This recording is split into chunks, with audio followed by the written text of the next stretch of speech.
Yes, welcome in. This is the camp, and it is how the world turns. We get some drama, we get some surprises, we get a little bit of everything here in this offseason, Jesse, as Braedyn Locke leaves later than I expected him to, but he's gone. Trech Kekahuna back.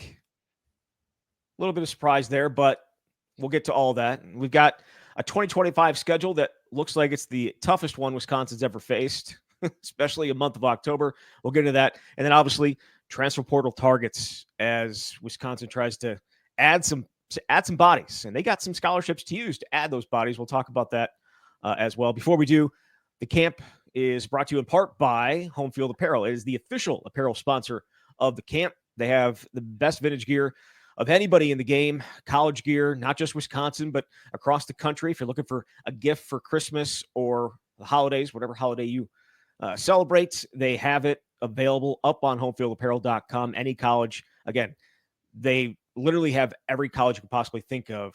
I'm going to go with that. Every college you could possibly think of, there's something up there on homefieldapparel.com. Use the promo code Bucky24 for 15% off your first purchase. All right, let's jump into this, Jesse. Trech is back again. Trech is back. Tell a friend. Trech Kekahuna decides to take his name out of the portal. He is back. The second time Wisconsin has re-recruited Trech Kekahuna back into the fold. They did it during his high school recruitment because he had originally committed to Wisconsin, then decommitted when there was a coaching change. Then on signing day, a nice little surprise for Luke Fickell and company. And then yesterday, announced, I'm back. Little Michael Jordan, I'm back with a graphic. But huge news. We thought, again, Trech was the biggest loss that they had so far. And now, obviously, they're a big portal gain for them. Certainly something's changed here in the last handful of days. And it's funny because we did our last show 2 days ago. Feels like it's been 2 weeks. I saw that gesture. Obviously this is really important for Wisconsin because of what he can offer. The fact that he had 3 more years of eligibility, and Wisconsin put some time in here for the last couple of years to develop him. You know, I had a chance to talk to Trech before this all went down for a story that published on Wednesday about why all these guys from the 2023 class left. And he was the outlier because he was the only one from that group that played 300 plus snaps last season. But he also felt that he wasn't getting utilized enough. I told this to you. I felt as though he was holding some stuff back when he was talking to me. Now, maybe some of that were just the conversations that he had with Fickell because he didn't want to go into great detail. But he said in the talks that he had at the time, Luke was saying, we're going to play the 3 best wide receivers. And this was according to Trech. He said, I was going to start. But when I said, didn't that make you think twice about leaving this program? He said, no. And he was very clearly frustrated with what his role was. Now, they've got an offensive coordinator in place. Maybe he's had a chance to better understand the vision and how he's going to be utilized. And so this is a big one. And for all the transfer portal acquisitions that Wisconsin is going to have, this may end up being one of the more significant simply because you at least know what that production can look like in this system, which is always the most difficult to project when you're bringing portal guys in from other schools. Yeah, and there were also, when I posted it last night, and I'm sure you got the same thing when you posted it, there's people like, oh, well, apparently there probably wasn't any interest in the portal. Don't buy that for a second. The dude, again, he's Wisconsin's third lane receiver, but when he got the ball in his hands, he has the ability to make people miss. He has the ability to take it the distance every time. He needs to improve certain aspects of his game, no doubt, but it's a huge add. I really like the trio of Vinny Anthony, Will Pauling, Trech Kekahuna, and then obviously they're trying to add in the portal, and some of the size of the wide receivers are certainly different than those 3. They're more in maybe the Bryson Green style of size and that type of thing, but this is huge. You cannot have too many of these type of athletes like Trech Kekahuna, especially at Wisconsin, because Wisconsin doesn't always get these type of athletes. And I saw someone maybe I can't remember where exactly it was, but it was this kind of like the Aaron Cruikshank thing. where you take a guy who has a ton of athleticism, a guy who can make plays, and now Cruikshank was a dynamite returner, and maybe we didn't get to see as much offensively as he ended up showing. He was more, I mean, he was a really good returner, right? But you lose him and you lose something. And if they had lost Trech, they would have lost something that I don't know they would have been able to go out and find right away. I'm not saying he's a one-of-one type of athlete, but he is certainly something Wisconsin doesn't get on a regular basis. Very much so. There's a reason why they were able to continue to pursue him after he decommitted and briefly committed to Arizona, and 4 days later ends up back at Wisconsin, because they saw something in him that they'd be able to utilize. And I think maybe there was some trepidation here. I also said, how much did Phil Longo's departure play a role in this? And he said it was a small part. Like, I'm sure that was not the overriding factor, but we know how much Phil liked to play the slot receivers and use them. Now, Trech was also in a spot where a lot of those snaps were going to Will Pauling too. I think this seems to mostly come down to the opportunity that he believes he's going to get, and maybe just not wanting to start over somewhere else. But he was posting about a lot of offers that schools were extending to him. Now, the elephant in the room here, of course, is NIL, and I don't want to speculate because I don't know. I think some people look at this and say, oh, well, Wisconsin just backed up the Brinks truck for him. I don't know whether that is the case. I'm sure that's always a part of the conversations. I'm not naive to that, but there has to be probably some other factors at play here. And for everybody, it comes down to, what are my opportunities going to be? And so I imagine that the snap count is going to go way up next season, and they've got to figure out a better way to utilize him, because that's the other thing. That's why he was so frustrated. As he said, when I touch the ball, I make the play, and my opportunities were limited. Man, that's just accurate. Didn't get it enough. And, maybe he won't get it enough next year too. And maybe we'll be at this exact same spot a year from now. But having him for another year, having him be involved in the offense, having him be a part of it, and probably a significant part of the passing game going into next year, I think is huge for Wisconsin. And whether it was NIL or whether it was, maybe him not liking some of the other stuff that was out there, but he definitely had opportunities to go elsewhere. I mean, I know it was a fight to get him back, and I know it was not necessarily like, I don't know that he necessarily wanted to go anywhere else, but he wanted to be, everyone wants to have a little bit about them and want to be wanted. And Wisconsin certainly, obviously, in probably a number of different ways, showed him how much they did want him to be here, and he's going to stick. So that is a huge ad for Wisconsin. I know it's not necessarily a portal ad, but when it comes down to it, he was in the portal. He had opportunities to go elsewhere, and now he's back. And I don't know, that can be I don't think that can be overstated, how important it was to bring him back. And I also get to keep that crush. So I think that is also a rather significant part of it. We were always a Trech. I should say I was always a Trech show. I think you're on board with that. A bit of a Trech show where we kind of think that, he gets the ball in his hands, he's pretty special, and you need to see more of it. And Wisconsin fans will get to see more of it now. I felt that way since I watched the little clip that he posted a long time ago when he came up for the summer camp, because he came up multiple times to Wisconsin. Obviously, there was the Hawaii connection there, but he made the dude fall, and you could hear everybody in the background go, oh, and maybe some expletives afterward. He just has that special ability. Yeah, he's not the biggest guy, but he's got a certain shiftiness and speed about him on the field that is dynamic. And so you're right. You can't have enough of those guys, and he's going to be a big part of the plans moving forward. So he is back, and it came, and I'm sure you saw it in your mentions as well, but it came a few hours after Braedyn Locke portaled. And there were obviously a number of people who were like, well, Trech just needed to see that Braedyn Locke wasn't going to be here, and that is the reason why he's now back. I don't believe that to be the case, but Braedyn Locke is in the portal, and this is something that I quite honestly expected from them from the middle of the season. And I was a little surprised that it didn't happen right after the season, but I'm sure he maybe had a talk with Jeff Grimes, and maybe they had a talk with Luke Fickell, and that just made him decide to do this. Because, again, you did ask him after the Minnesota game whether he intended to be here when the team reconvened in January, and he said absolutely, and he will absolutely not be.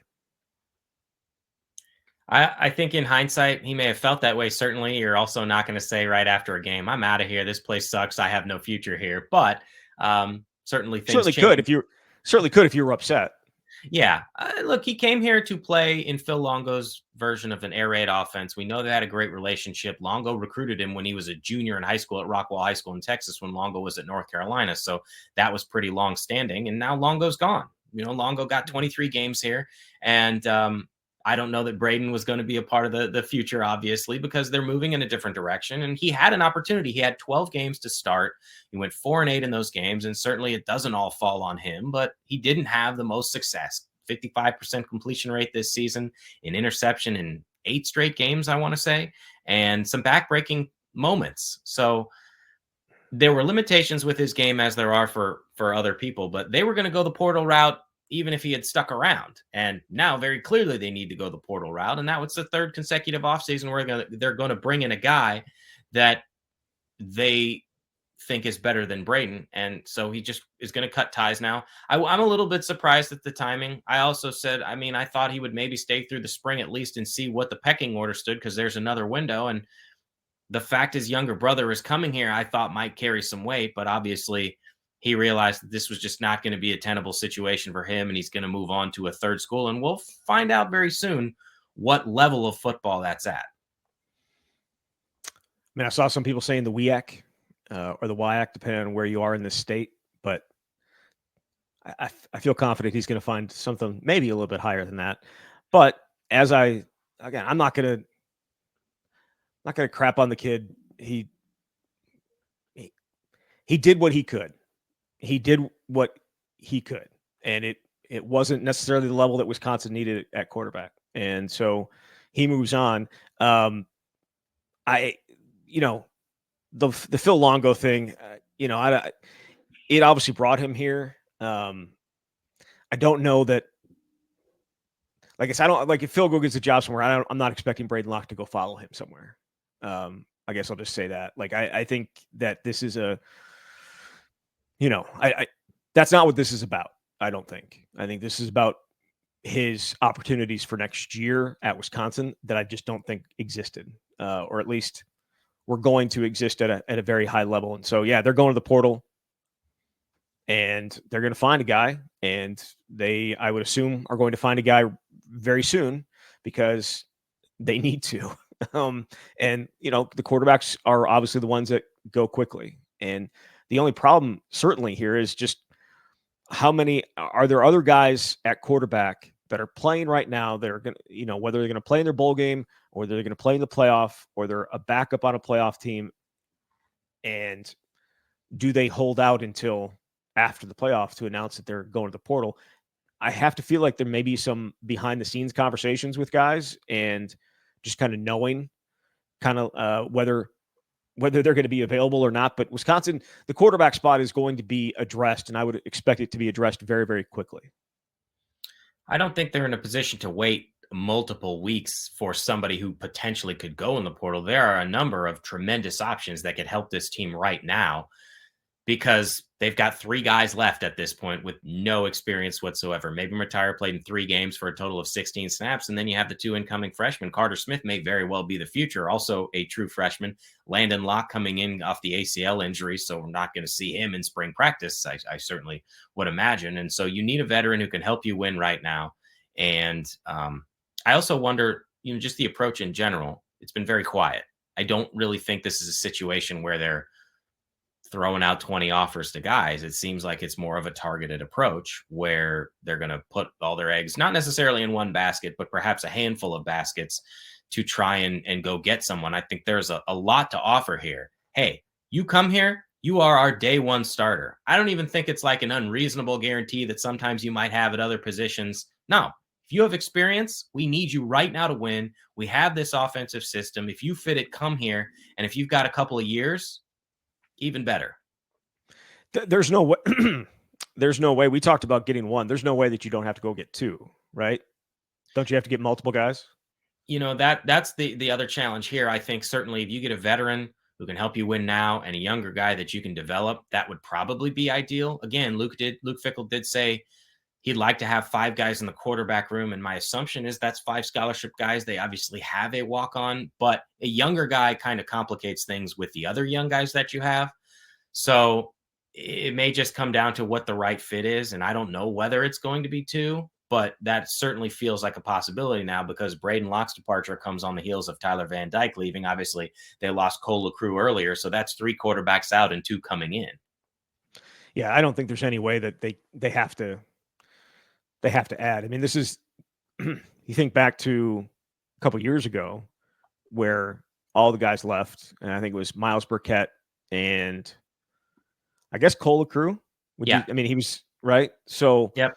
it was those 2 guys, and right now I guess it's 3, but really Landon isn't going to take part in spring, so you have 2. So they're kind of in a similar position as they were 2 years ago, where you have to essentially remake the entire room.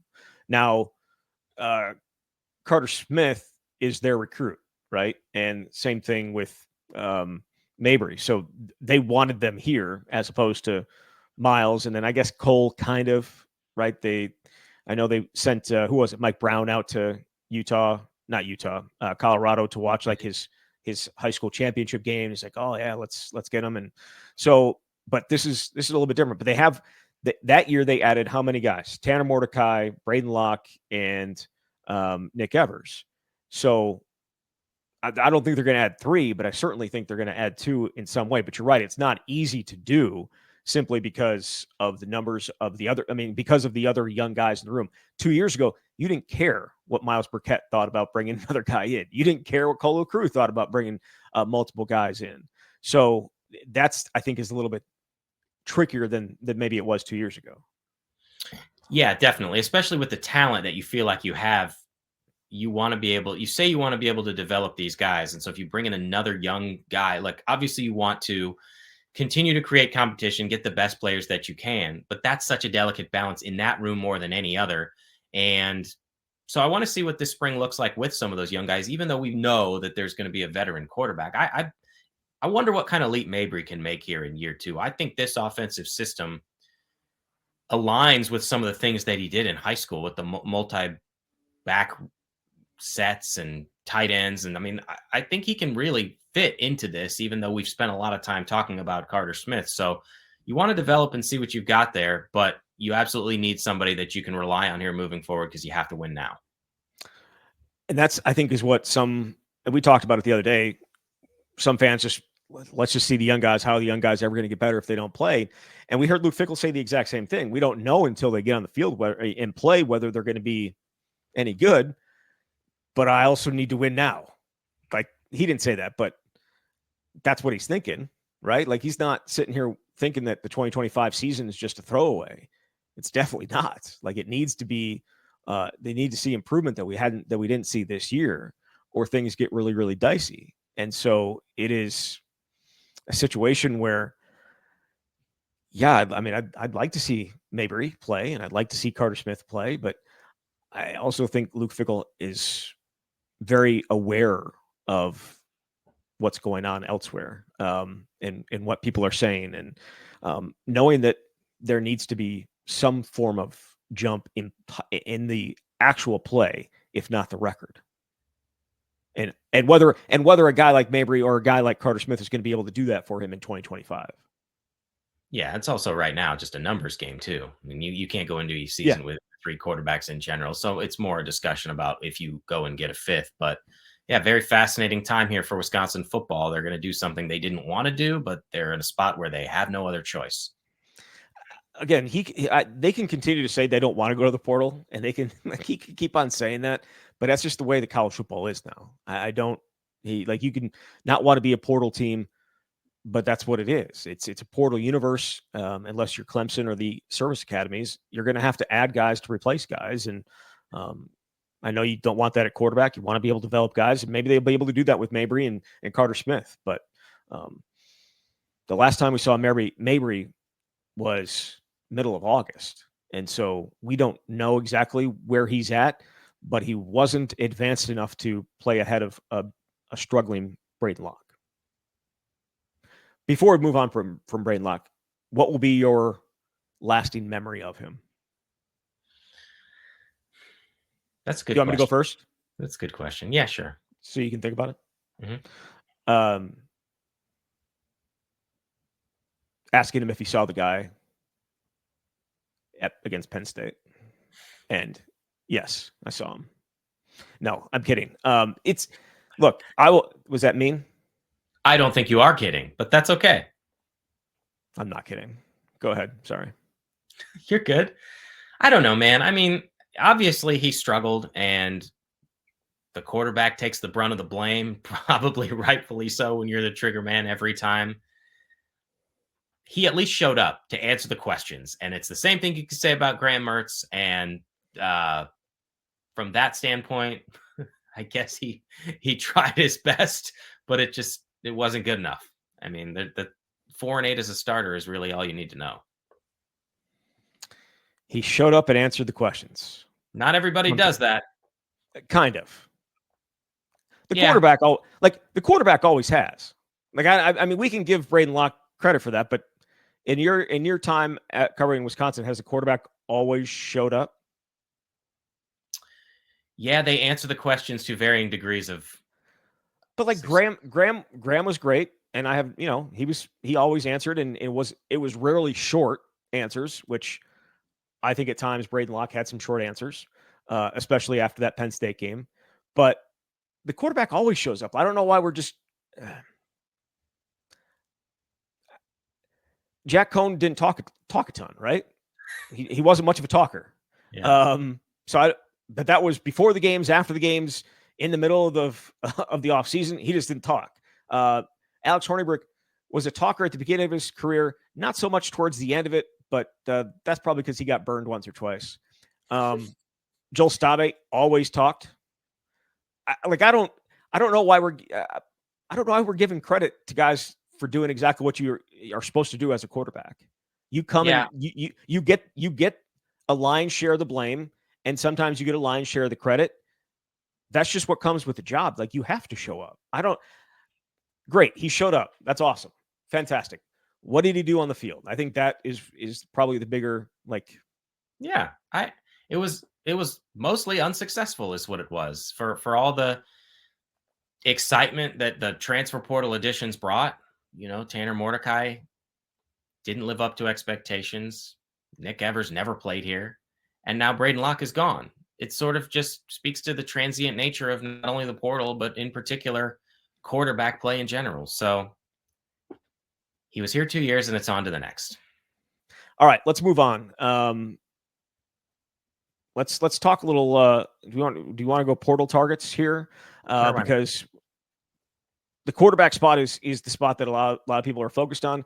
I know that there are some names. We haven't seen offers necessarily yet. I don't know that doesn't mean that there have been offers.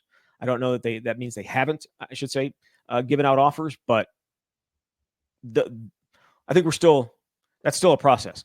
Other places, we have names, we have guys visiting, and it's linebacker, it's outside linebacker, it's defensive backs, it's wide receivers, it's the top tight end in the portal. Like, there are a number of big time names and big time guys that if they were to add them would be significant. Yeah, I'm trying to pull up my list. It's been hard to keep track of all this.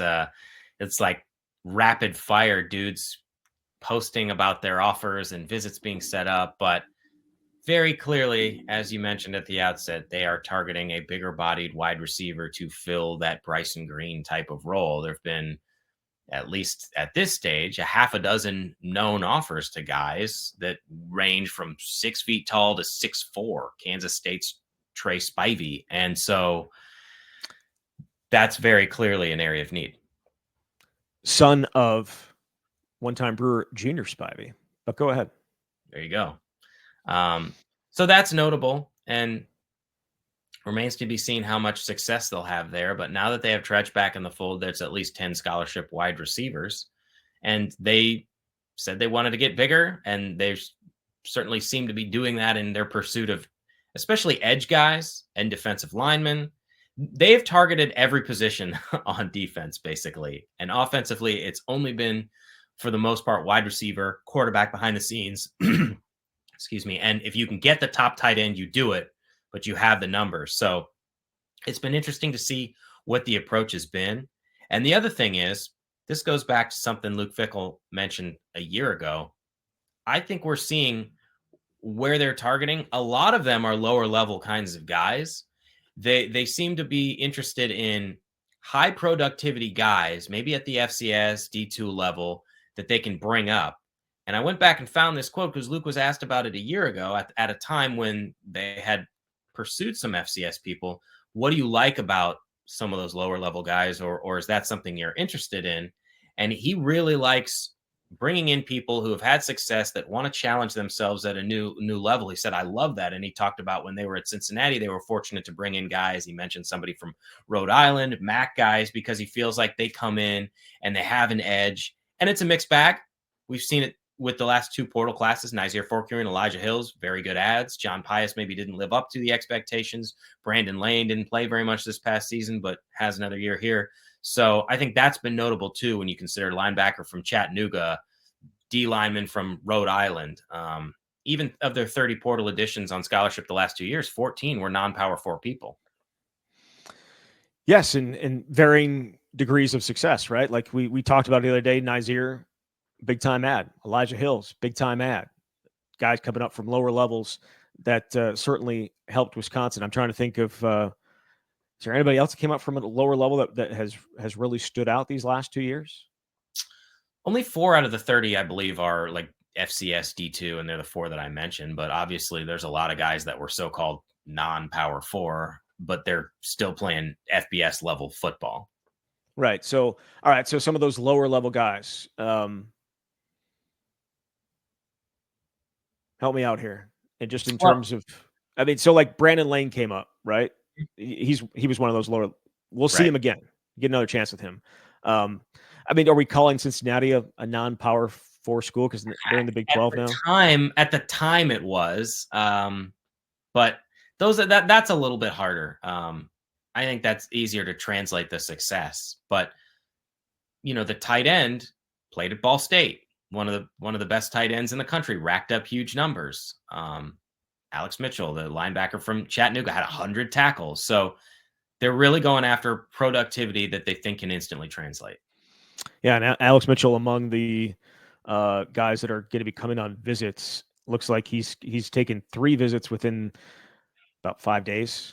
He's got Oklahoma State and Wisconsin and Virginia, and you just wonder if they get all the way back around to it. There are the safety from Northern Illinois who's going to be taking 3 visits in 3 days or something like that, or maybe it might even been more visits than that. It's more. What's his name? I talked to him, Santana Banner. Yeah, like he's coming up here. He's going to take multiple visits and be done by Tuesday, is what he said. I think Wisconsin's got a pretty good shot at him. Talks about wanting to fit, that he's more of a blue collar guy, that he's gotten way more offers than what he's posted. He's only posted a handful, but this kind of speaks to where you're at in the portal. You get a MAC level safety and he gets 20 offers within the first day. There are a lot of schools out there, and that's part of the challenge in all of this and why this is such a crazy time for Wisconsin, because they've got to contact them immediately, convince them why this is the right place, and line up the visit, because all the sharks are out. There's blood in the water, and you gotta strike within the first few days or you have no chance.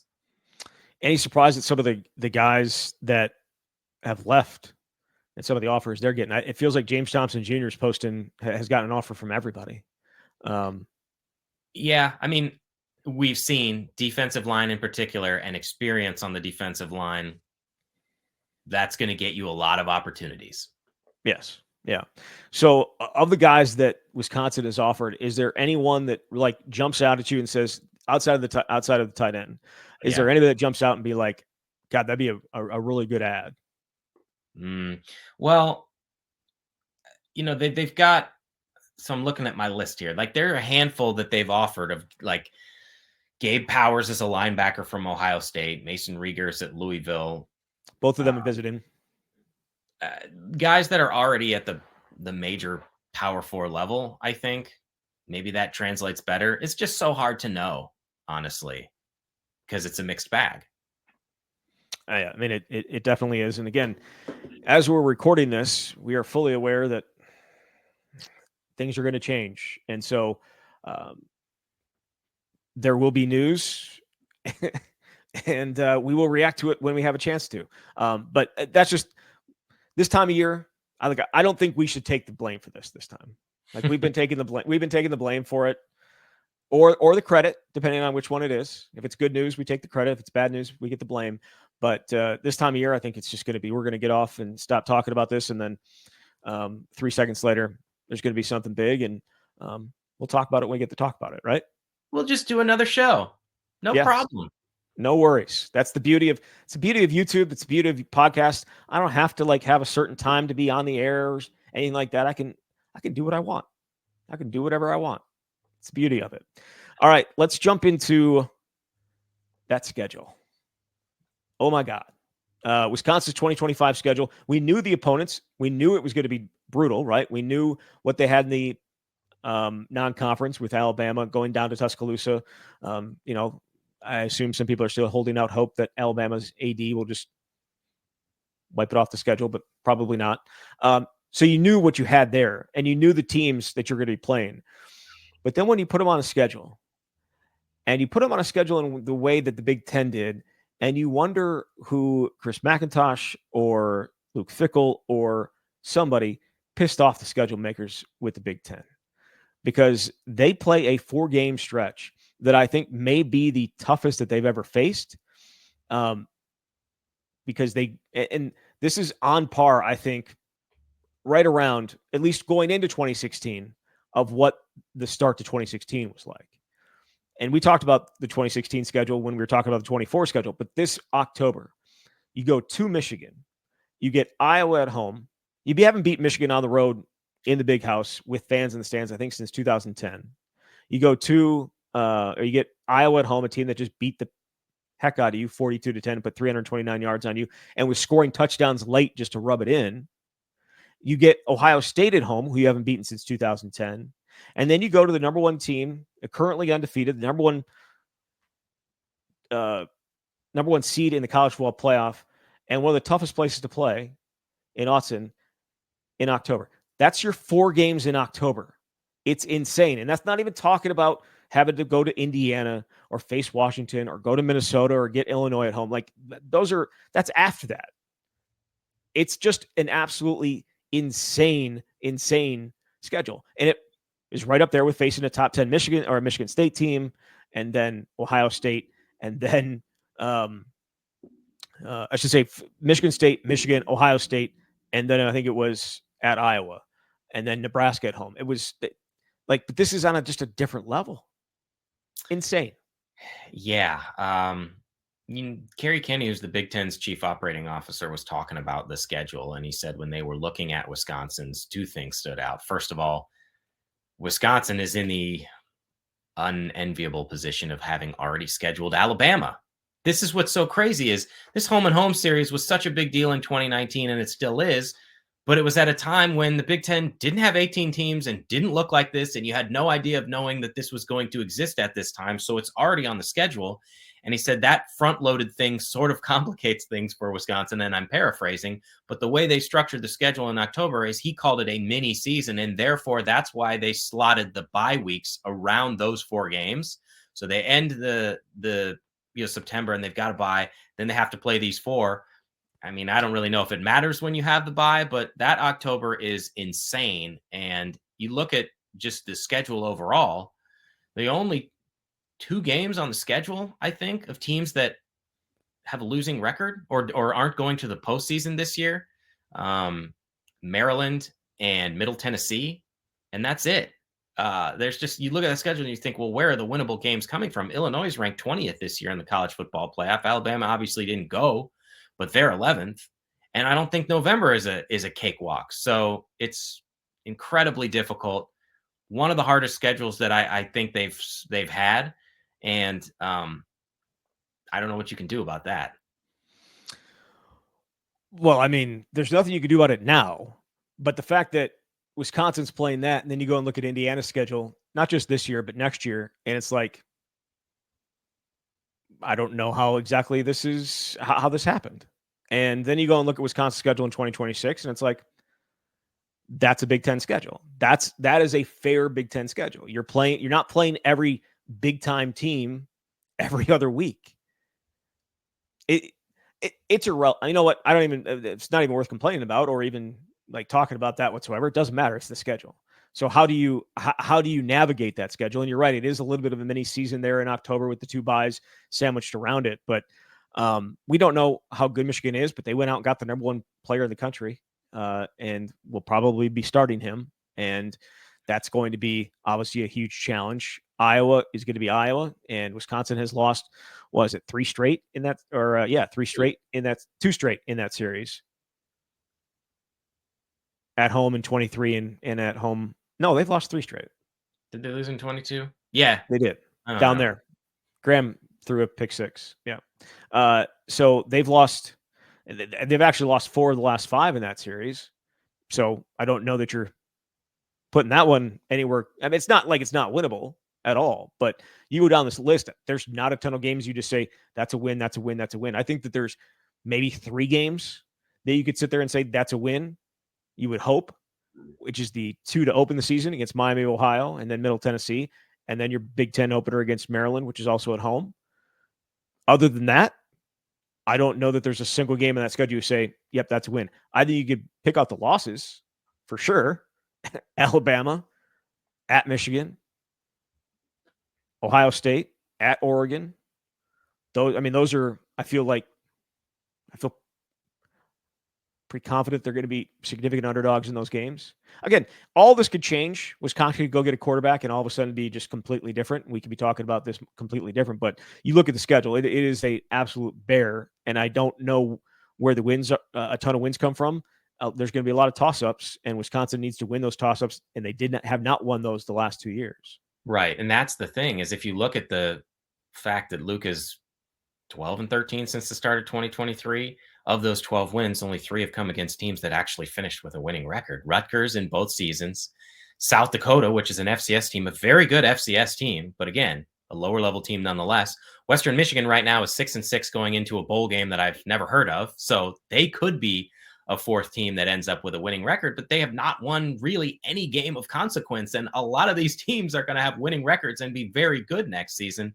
And you look at that schedule overall in the 2 seasons that Luke has been here, he's 2-7 against those teams, including going 0-4 a year ago. The 2 wins are, they beat Illinois in the comeback win in 2023. And then they had another one in 2023 that's escaping me. It doesn't Minnesota. Really matter. Yeah, right. Beat Minnesota. But otherwise, they just have not had much success against these types of teams. And so that's another reason to give you pause going into year 3. All right. So that was the negative. That's the negative of what we're talking about. A ton of opportunities for big wins. Again, you get Iowa at home, you get Ohio State at home, you get Washington at home. Like there are some opportunities for big wins. There's a ton of opportunities to play spoiler on the road if you're not necessarily going to be in the race for the College Football Playoff or the Big Ten title. But there's also just so much unknown at this point of what Wisconsin's going to look like. And we could be having this conversation 2 weeks from now, and we probably will, because they're going to add guys that people are excited about, because that's what happens in the portal. That's what happens in recruiting. You add guys, and all of a sudden it's like, all right, well, you fit this guy into this spot, and you fit this guy into that spot, and all of a sudden you're like, oh, okay, I think, maybe they've got something here. And then obviously the Jeff Grimes aspect of this, what exactly the offense is going to look like. Are they going to be able to run the ball down people's throats like they want to, and be able to take some of those shots down the field, which is what he has talked about. And obviously we haven't had a chance to talk to him yet. But there are, and defensively, they get some bigger bodies up front, maybe able to stop the run, maybe force teams into some 3rd and long situations, which was definitely not the case, I think, as the season went on and on. There wasn't, the teams were not facing a lot of 3rd and long. And then when you get in 3rd and long, you can kind of pin your ears back and get after the quarterback. There's a lot of things I can talk myself into and being like, all right, well, this is going to change. That's going to change. This is going to change. But right now it just is a significant challenge, that schedule, in year 3. And here's the other thing, Jesse, I saw a ton of people, and I'm sure you did as well, saying he's not going to make it out of October. And by he, they're meaning Luke Fickell. And I'm just like, he's going to make it out of October. He's going to make it out through November. in December and January, and he's getting year 4. And the only reason I say he's getting year 4, not because he necessarily, again, we'll see how 25 plays out, but he's going to get year 4 because I don't know where that money's coming from to pay him off. Right now, if they had fired him now, it would have been $40 million. Next year, it'll be $32 million. Correct? I think so. I know it's about 40.1 at this point. I think it's like $8 million a year. It goes down. I don't think he's like, if they had some benefactor that had 32 million or whatever that they would negotiate it down to, if they had that person would be helping them in NIL to throw money at players, and that isn't happening. So I don't know that there's going to be people that are so pissed off to the point where they're going to throw that much money at him to go away when you look at this schedule. Yeah, you have to be realistic and acknowledge what the challenge is here. And I'm not trying to make excuses because you brought him here to win these types of games, but this is the kind of schedule that Wisconsin of old never had to play because it just didn't exist. I mean, I go back to, they've played obviously hard teams. It's not like that didn't happen, but I think back to the conversation I had with Joe Thomas for that story that I did when they were not performing very well early in the season. And he was talking about when he was playing, and this is his perspective. So it's not like coming just from me. He said, when I was playing, you would have a few real hard games a year that you would look to. You'd have Ohio State and you'd have Michigan in the same season, but it wasn't like it is right now. And it's not Wisconsin's fault, but again, the job is to figure out how do you, as Luke likes to say, climb that mountain, because it's not going away. So that's part of the challenge here. And I'd also wonder who would put them in a better position to be successful dealing with this every year. He's Jim going Leonard. to need time. He needs the time. That's a hot button issue for another show, but he's going to get the time. He's going to get the time. I'm kidding, of course. Again, you're right that they have played schedules like that. This is not like completely out of norm, but when you look, because again, we talked about about the 2016 schedule prior to 2024 because of all the top 10 teams you're going to play. That year, they obviously opened the season against number 5 LSU. LSU ended up being an okay team, but they also fired their coach. They ended up being an okay team that year, but their Big Ten, the start to their Big Ten was at Michigan State, who was number 8 in the country. That team proved to be not very good. But then they go to number 4 Michigan, home to number 2 Ohio State, at Iowa, and then home to number 7 Nebraska. Like that, I mean, at least on the surface, could compare to what they're going to face in October.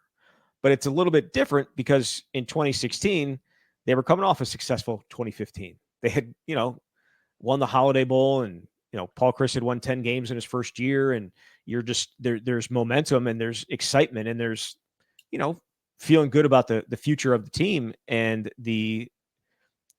that is not necessarily here right now.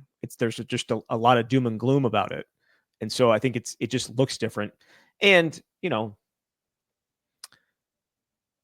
Oregon's Oregon, so maybe I guess it's different than a Michigan State at that time, but they've faced schedules like this before. It just feels like such a daunting task because of what we've seen the last 2 years. Yeah. Is that fair? Yeah. Buckle up. All right. So we're getting done with this. I'm sure news will break here in a little bit, but we'll be back to talk about everything. I assume we're going to get to talk to Jeff Grimes here at some point. Hopefully. That'd be nice. And obviously they have a quarterbacks coach to hire as well. But the fun of the offseason, love it. There is no offseason. There's no true offseason in college football anymore, which is okay, especially this year because kind of need it. There's nothing else to talk about. Jesse, thank you very much. Thanks, Zach. All right, there he is, Jesse Temple from The Athletic. You've been listening to The Camp.